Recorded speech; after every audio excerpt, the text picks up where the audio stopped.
ভাগবত আর গীতার দুটি বিষয় একটি স্পষ্ট তফাৎ হচ্ছে। গীতা হচ্ছে একটি দর্শন শাস্ত্র বা উপদেশ গ্রন্থ।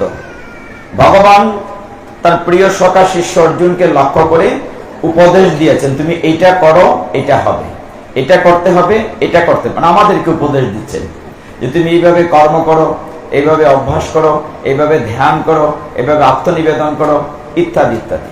আর ভাগবতটি উপদেশ গ্রন্থ না, ভাগবতটির ভিতরে উপদেশ খুঁজে নিতে হবে।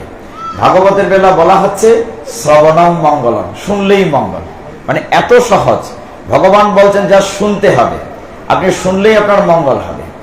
তো ভাগবত খুব সহজ এই অর্থে আমরা দুইটা ধাপে আলোচনা করে থাকি, যে গীতা একদম প্রথম ধাপ, মনে করেন এসএসসি পর্যন্ত, আর ভাগবত আপ টু দ্য ডিগ্রি।